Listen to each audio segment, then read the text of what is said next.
Ici, les médias. Radio, presse écrite, les mécom, publicité, télévision, cinéma, affichage, il fallait en parler. Hommes et femmes des médias. Hommes et femmes des médias. Ici, les médias. Ici, les médias. Le magazine des médias africains. Mesdames, messieurs, sur l'ensemble du continent, recevez nos sincères salutations. Le moment est arrivé de nous consacrer uniquement aux médias. Ici les médias, voici les sommaires. Gabon, qu'en 2017, plus de 80% des médias locaux n'ont pas reçu d'accréditation. Ces propos sont ceux du président de l'association de la presse sportive indépendante du Gabon. On peut accuser la Confédération africaine de football par le biais de la commission communication. Ça, c'est des questions qu'on se pose. L'intégralité de cet entretien dans cette édition. République démocratique du Congo, le gouvernement rétablit le signal de la chaîne CCTV et de la radio Liberté Kinshasa. Depuis cette fin janvier en République démocratique du Congo, de la joie dans les cœurs des téléspectateurs et auditeurs de la chaîne de télévision CCTV et de la radio Liberté Kinshasa. Ces deux médias peuvent émettre à nouveau. Il fallait en parler. Il fallait parler de ces étudiants de l'université de Makerere en Ouganda.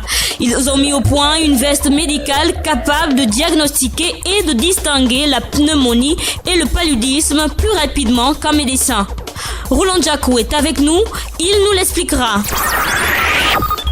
Bénin, le patronat de la presse plaide pour la création d'un fonds de développement des médias. Une amélioration du cadre réglementaire dans le secteur des médias au Bénin. Voilà ce que réclame le Conseil national du patronat de la presse et de l'audiovisuel. Maroc, le groupe de communication WB Africa en marche vers l'Afrique subsaharienne. En 8 mois d'activité, WB Africa a pu se déployer dans 12 pays africains. L'entreprise marocaine annonce la mise en œuvre dès cette année de sa vision Cap Africa 2020 qui vise tout le continent. Les métiers de la communication. Qu'est-ce qu'un truquiste? En quoi consiste le métier de truquiste? Dans les métiers de la communication, vous aurez les explications de Cédric Tachago. Elle est nouvelle, elle est aussi belle que sa voix, elle réside en Virginie aux États-Unis. Son nom, Edita Nefertiti d'Almeida. C'est la nouvelle correspondante d'Ici les médias. Bonjour Edita. Bonjour Aimé Désiré. Merci de rejoindre l'équipe d'Ici les médias. Tout le plaisir est pour moi. Bonjour Marcy. Bonjour Aimé Désiré. Passionné des médias, c'est ici les médias. Ici les médias. Le magazine des médias africains. Gabon qu'en 2017, plus de 80% des médias locaux n'ont pas reçu d'accréditation.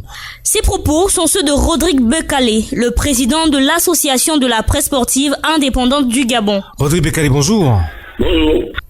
Vous nous dites sur votre page Facebook qu'un peu plus de 2 semaines après le début de la CAN Total Gabon 2017, 80% des médias locaux n'ont pas reçu d'accréditation pour cette compétition. C'est bien cela? Je confirme dans le bien. Alors, qu'est-ce qui peut expliquer cet état de choses, Rodrigue? Bon, il faut d'abord mettre ça dans l'actif des journalistes sportifs eux-mêmes sur le plan local et rappeler quand même le principe et l'objectif du Média Channel, le site auquel on peut s'inscrire pour solliciter l'accréditation. Il est quand même à rappeler que la CAF met souvent les demandes d'accréditation pour que chacun de nous puisse s'inscrire. D'abord, l'inscription individuelle. Si vous le faites individuellement, je pense que vous n'aurez pas trop de soucis. Et à la suite de cela, en 2012, nous avons fait la même chose. Nous avons fait des demandes d'accréditation à titre personnel et individuel. Et la CAF a le choix, est libre de donner l'accréditation qu'il veut et selon. Si vous êtes un média détenteur de droits, la CAF vous donnera, pas obligatoirement, mais vous avez quand même la possibilité, vous avez de fortes chances d'avoir l'accréditation. Et si vous n'êtes pas un média détenteur de droits, je pense que ne vous plaignez pas du fait que vous n'ayez pas l'accréditation. Ça, c'est un fait. Maintenant, deuxième fait, si vous êtes pays organisateur, et le pays organisateur, la CAF l'offre souvent 150 organes de presse ou bien 150 journalistes selon. Maintenant, je vous explique, en 2012, lorsque nous avons organisé la CAN 2012, il était question que chacun de nous puisse d'abord s'inscrire individuellement pour être reconnu ou bien être dans le fichier du Média Channel de la Confédération africaine de football. À la suite de cela, tout en sachant très bien que chacun de nous, comme étant média privé, n'ayant pas le droit, et que nous allons basculer dans le média public qui a les droits, et pour ne pas dire l'exclusivité de la CAN, Gabon Télévision. Maintenant, ça a été fait en 2012 et nous sommes tous basculés. Nous avons fait la demande d'accréditation en tant que journaliste de la presse sportive indépendante et privée. Et nous nous sommes basculés à la RTG. C'est par le canal de RTG de Gabon Télévision aujourd'hui que nous avons basculé et eu beaucoup d'accréditation en 2012. Même la CAN 2015 également en Guinée équatoriale pour ceux qui sont partis, nous également ceux qui sont partis. Je n'ai pas eu l'accréditation au nom de mon média. J'ai eu l'accréditation au nom de l'organe de presse qui était l'organe de presse public, ça veut dire Gabon Télévision. Voilà, mais aujourd'hui, cette année, ça a été vraiment un véritable cafouillage. Je n'ai pas envie de dire un fiasco, c'est peut-être le mot est dur. Nous sommes, certains d'entre nous, on s'est fait inscrire dans le cadre du Média Channel, mais nous avons constaté tout simplement que le jour du lancement de la compétition, même moi qui vous parlais, j'ai eu l'accréditation peut-être 4 ou 5 ou 6 jours après. Bon, maintenant, au-delà de ça, est-ce qu'on peut accuser le comité d'organisation? Est-ce qu'on peut accuser la Confédération africaine de football par le biais de la commission de communication? Ça, c'est des questions qu'on se pose. Nous, on s'est battu tant bien que mal quand même, certains d'entre nous d'avoir des accréditations, mais 80% des médias sur le plan local n'ont pas d'accréditation et puis ne couvrent pas la CAN. Vous jugez que la CAN ne passe qu'un seul média, des reportages, des émissions, etc. Bon, maintenant, dans chaque média, ceux qui veulent quand même se faire plaisir et se rendre visibles, utiles par rapport à la CAN, ils se sont battus pour essayer de rendre visible la CAN. Quelle solution préconisez-vous pour que, à la longue, les médias locaux soient impliqués dans cette compétition? La solution, ce n'est plus rien attendre de quelqu'un. La solution, ce n'est plus rien attendre de qui que ce soit, ou des individus, ou bien des structures. La solution, c'est de se battre et puis d'être au parfum de tout ce que fait la CAF. Et lorsque vous êtes un média, si vous êtes un média radio par exemple, la CAF exige il faut que vous soyez détenteur de droit. Si vous êtes télévision, la CAF exige détenteur de droit. Le seul média aujourd'hui qui ne paye peut-être pas les droits, c'est la presse en ligne, la presse écrite. Voilà un peu les principales difficultés rencontrées. Mais nos médias, vous savez très bien que les gens qui sont à la tête de nos médias ont un autre objectif que l'objectif fixé par les employés. Nos responsables à la tête de nos médias n'ont pas de soucis, n'ont pas l'importance de l'événement. Ils ne sont pas véritablement des managers de qualité pour pouvoir peser l'importance d'un événement. C'est ce qui fait aussi aujourd'hui qu'on ne puisse pas être au firmament des grands événements, alors qu'un média est censé, lorsqu'il y a un événement, être le premier à être là, obtenir soit les droits, afin d'avoir des publicités au sein de sa structure médiatique. Mais bon, si les médias aujourd'hui se créent avec d'autres buts et objectifs, je pense que les employés ne sauront que, je n'ai pas envie de dire, de laisser aller. Rodrigue Bekale, merci d'avoir répondu aux questions d'ici les médias. Merci beaucoup, c'est moi qui vous remercie, surtout de l'occasion que vous nous donnez pour nous exprimer sur cette question. C'était à l'instant Rodrigue Bekale, le président de l'association de la presse sportive indépendante du Gabon. Il répondait aux questions d'ici les médias. République démocratique du Congo, le gouvernement rétablit le signal des chaînes de télévision CCTV et de la radio Liberté Kinshasa. Depuis cette fin janvier en République démocratique du Congo, de la joie dans les cœurs des téléspectateurs et auditeurs de la chaîne de télévision CCTV et de la radio Liberté Kinshasa. Et vous nous dites, Philomène, qu'il s'agit là d'une promesse des autorités. Ici, les médias.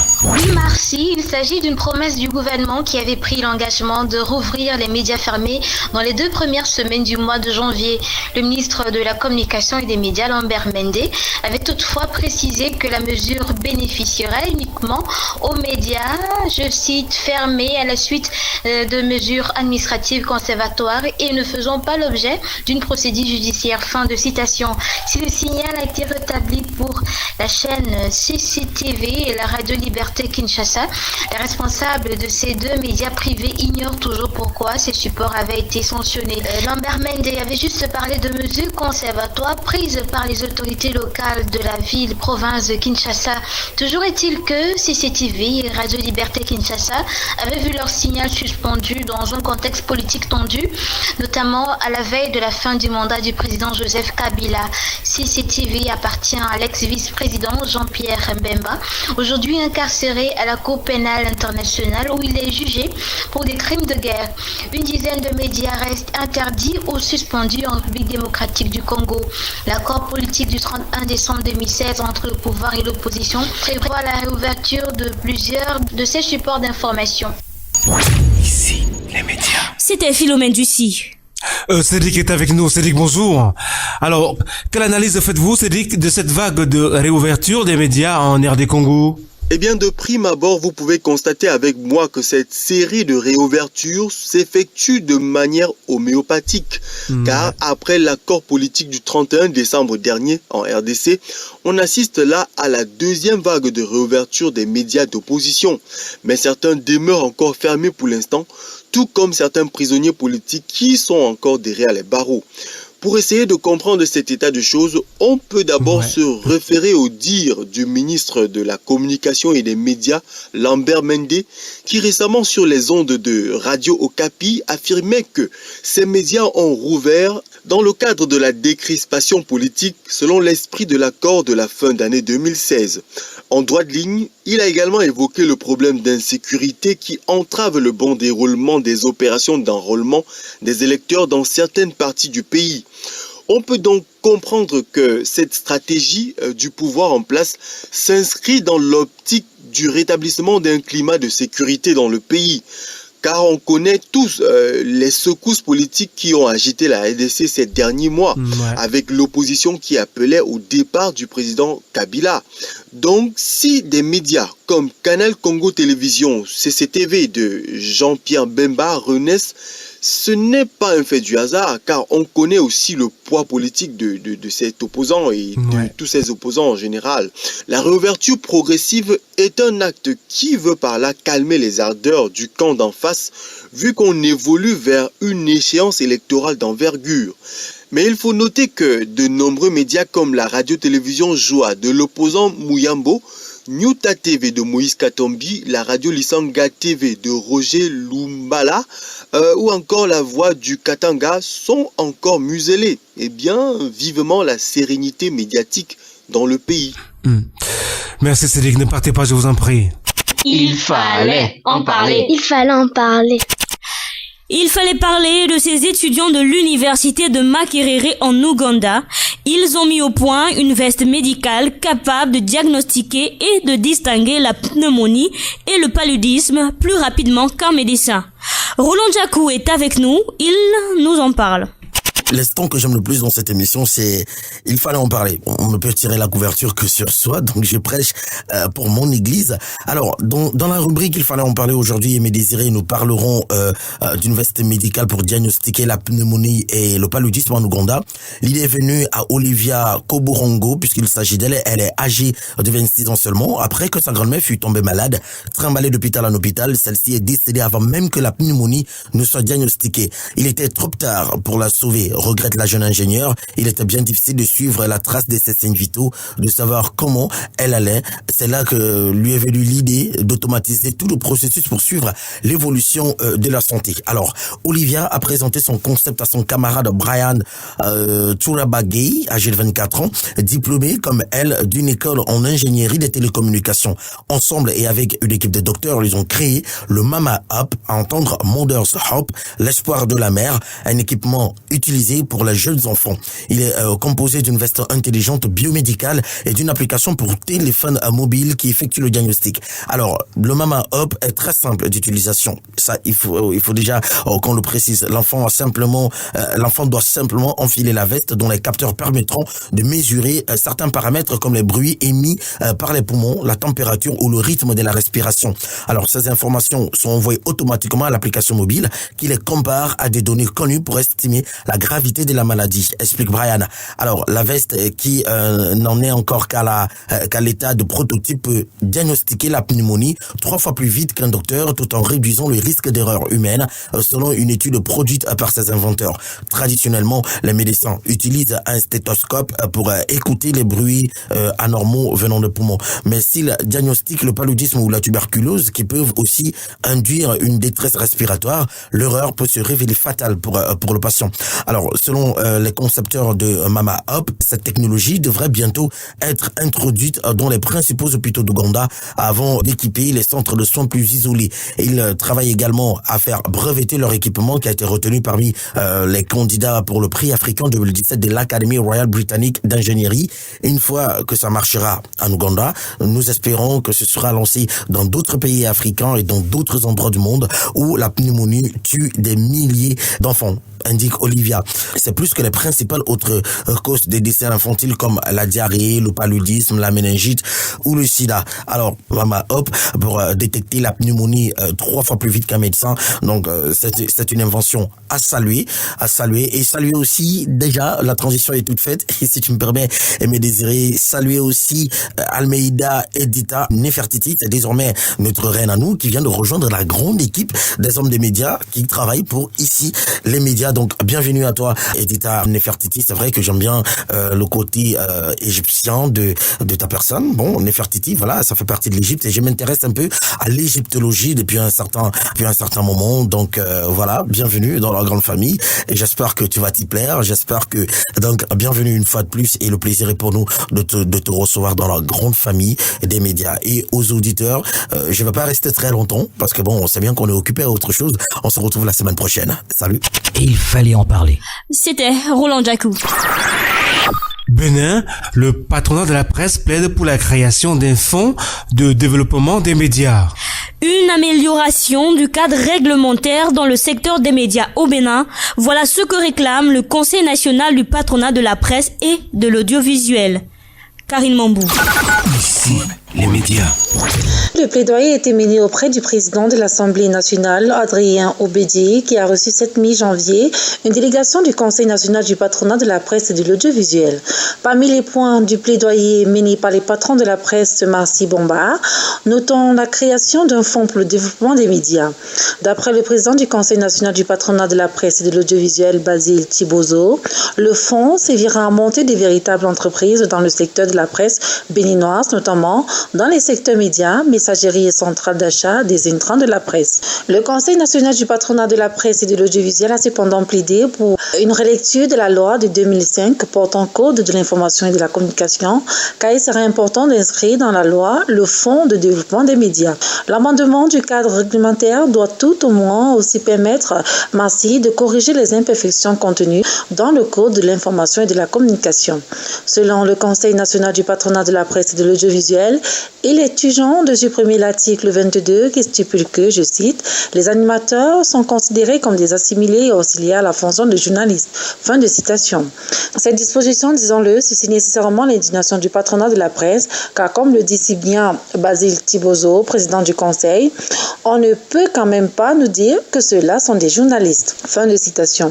Le patronat de la presse, quant à lui, Marcy, demande un amendement de la loi portant droit d'accès à l'information au Bénin, car les dispositions actuelles limitent l'accès à l'information publique. Dans les administrations publiques, la pratique de documents confidentiels est généralisée, privant de fait les citoyens de leur droit d'accès à l'information publique. Karine Mambo depuis Johannesburg, pour Ici les médias. Ici les médias. Alors, elle est avec nous, notre correspondante des États-Unis, en Virginie. Edita, un fonds de développement des médias pour améliorer la qualité des médiums au Bénin. Que pensez-vous de cette initiative? Un fonds pour le développement des médias. Pour ma part, c'est une démarche encouragée du patronat de la presse béninoise. Le problème du Bénin est d'ailleurs celui de plusieurs pays africains. Lorsque l'on jette un regard sur les médias africains de manière générale, on se rend bien compte que pour la grande majorité, il y a un besoin de restructuration en profondeur pour s'arrimer aux qualités de référence des grands médias actuels. Évidemment, cette restauration des médias au Bénin, comme ailleurs, nécessite un investissement financier conséquent. Oui. Parce qu'on voit bien que le manque de moyens tue le travail professionnel du journaliste. Prenons un exemple. Pour mener une enquête d'information, il faut déployer une équipe sur le terrain. Et cela nécessite des moyens financiers. Comment avoir une information fiable et de qualité s'il n'y a pas un investissement derrière? Et à tous les niveaux, que ce soit pour le décor des plateaux, la qualité technique ou la conception d'une émission, tout cela nécessite en amont qu'il y ait un financement. Il faut juste espérer que cette démarche du patronat de la presse béninoise auprès de l'Assemblée nationale du Bénin aboutisse et que la gestion de ces fonds soit utilisée à bon escient. Merci Edita, ne partez pas, je vous en prie. Merci Aimé Désiré, à bientôt. Olivier, bonjour. Olivier, Monsieur Basile Thibozo, le président du Conseil national du patronat de la presse et de l'audiovisuel, estime qu'on ne peut pas quand même dire que les animateurs sont des journalistes. Olivier, est-il réducteur, Olivier, sur le continent, d'être animateur radio ou d'être animateur de télévision ? Certainement pas, et j'espère que certains ne me feront pas le procès de répondre ainsi, parce que je suis avant tout animateur. D'ailleurs, le cas de Monsieur Basile Thibozo n'est pas isolé, car il y a toujours eu ce débat qui tente à opposer journalistes et animateurs. Et pour comprendre cette tension, il faut non pas voir sur l'aspect du travail fourni par chacune des entités, mais sur les avantages qui en découlent. Sur le volume de travail, il faut essentiellement le même temps de préparation à un journaliste ou à un animateur pour préparer un programme. Mais l'animateur prendra plus de temps à l'antenne qu'un journaliste. Et la différence fondamentale à ce niveau réside sur le fait qu'un journaliste ne peut parler que de faits réels et vérifiables, tandis qu'un animateur, lui, donne vie aux événements, une certaine atmosphère et un rythme. Il peut parler des faits réels ou irréels, improviser ou préparer ses interventions, dire des choses au premier ou au second degré. En gros, un animateur, c'est la compilation d'un artiste et d'un journaliste. Bien sûr qu'il faut faire des études de journalisme pour être journaliste, mais aujourd'hui, beaucoup de grands et bons journalistes sont autodidactes et n'ont jamais fait d'école de journalisme. En revanche, pas besoin de faire une quelconque école ou suivre un cursus particulier pour être animateur.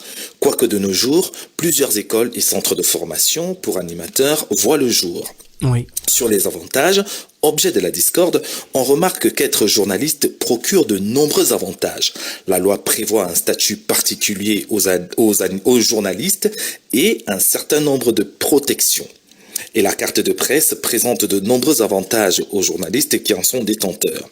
Les animateurs, eux, ne disposent pas de statut particulier, pourtant eux aussi travaillent activement, voire plus, pour la bonne marche d'un média. Oui. Seule une convention collective pourrait résoudre le problème et rétablir les équilibres. Mais comme on peut le constater, il y a encore des conservateurs pas prêts à céder.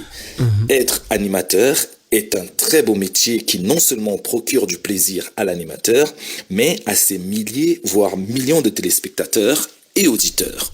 Merci Olivier. C'était Olivier NKU, notre correspondant à Strasbourg, c'est en France. Maroc, le groupe de communication WB Africa en marche vers l'Afrique subsaharienne. En 8 mois d'activité, WB Africa a pu se déployer dans 12 pays africains. L'entreprise marocaine annonce la mise en œuvre dès cette année 2017 de sa vision Cap Africa 2020 qui vise tout le continent. Merci Bomba. Ici, les médias. Le 19 janvier dernier, WB Africa a signé un accord avec l'agence de communication camerounaise Cyclone afin de développer ses activités dans 5 pays francophones, notamment le Cameroun, le Gabon, le Congo, la République centrafricaine et le Tchad, ce qui a porté à 12 pays la présence du groupe marocain.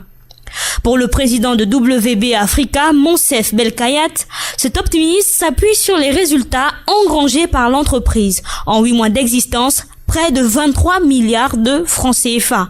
Le cap sera mis sur le Ghana et le Nigeria à l'horizon 2019. Le Kenya, l'Éthiopie, la Tanzanie et l'Ouganda d'ici 2020. Ces pays représentent un marché de plusieurs centaines de millions de consommateurs. L'objectif global étant de doubler leurs revenus d'ici la fin de l'année.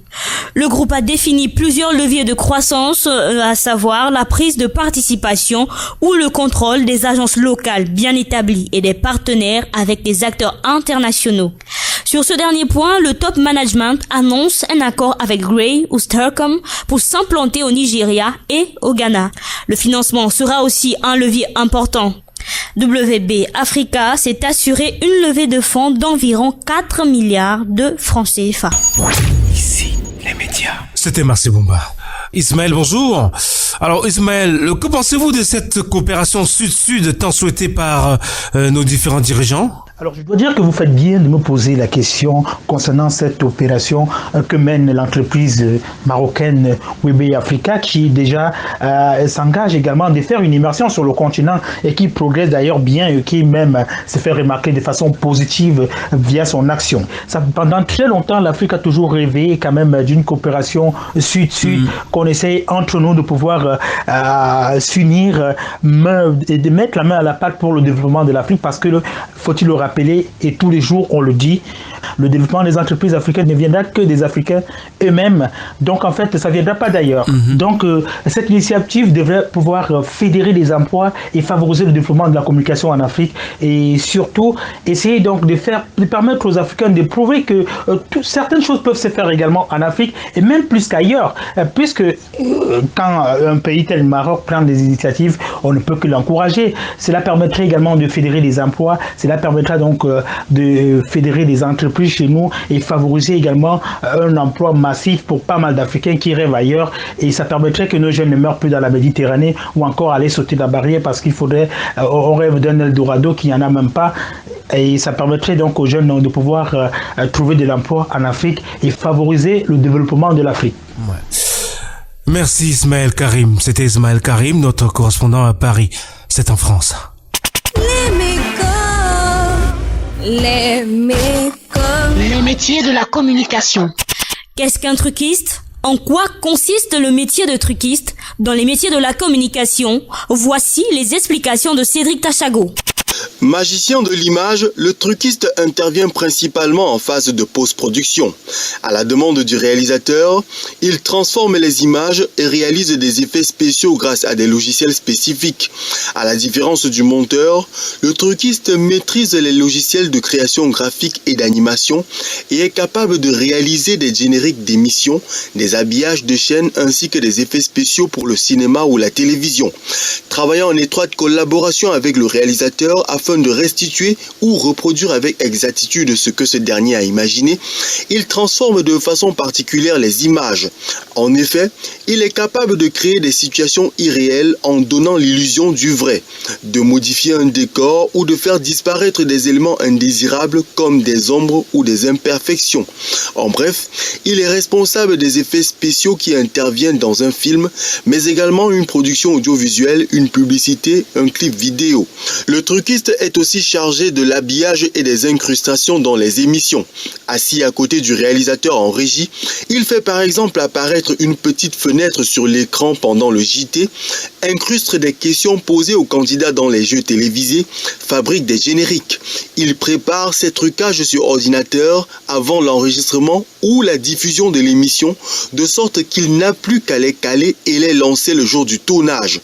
Pour réaliser tout cela, il utilise des logiciels de montage 2D ou 3D à l'instar de Photoshop, Illustrator, After Effects ou encore Final Cut Pro. Ses compétences se résument dans le triptyque imaginer, créer et modifier. Pour forger cela, des écoles spécialisées dans l'audiovisuel offrent différents modules de formation comme la technologie de l'image, la culture vidéo, la maîtrise du montage, le trucage, l'habillage et l'étalonnage. Une maîtrise de la VFX est également nécessaire. Cette technique consiste à intégrer des personnages réels dans des décors virtuels ou à l'inverse, des personnages virtuels dans des décors réels. Rigoureux, le monteur truquiste s'adapte facilement aux conditions de travail difficiles et aux délais serrés du métier. Sa polyvalence et son fort sens du détail lui permettent d'être très précis dans ses réalisations. Il doit pouvoir s'adapter rapidement aux mutations technologiques et pouvoir évoluer professionnellement. De même, il doit avoir une bonne culture générale et une connaissance du milieu audiovisuel et cinématographique. Ainsi, les métiers de la communication étant divers et variés, à vous de tracer votre chemin. Maintenant que vous savez en quoi consiste le métier de truquiste, à vous de prendre la bonne décision pour une meilleure intégration dans le monde de la communication. Merci. À la sortie de cette émission, les auditeurs aimeraient bien savoir qui est cette nouvelle correspondante en Virginie aux États-Unis. Alors, nous lui avons posé la question en quelques secondes. C'est qui Edita Nefertiti? Mais on peut dire que Edita Nefertiti d'Almeida, c'est une passionnée des médias qui a la chance de collaborer avec ce 7e pouvoir. Elle participe notamment à une émission sur les antennes d'une radio francophone CHU FM installée à Ottawa, au Canada. Merci. Bienvenue parmi nous, Edita. Comme on dit chez vous, welcome Edita. Contente de te savoir parmi nous. Edita, c'est Karine depuis Johannesburg. Bonjour et bienvenue dans la team de Ici les médias. Ça fait un grand plaisir d'être avec toi, de savoir que désormais tu fais partie de la team. Tout le plaisir est pour moi. Passionnés des médias, vous avez écouté cette autre édition d'Ici les médias. Soyez-en remerciés.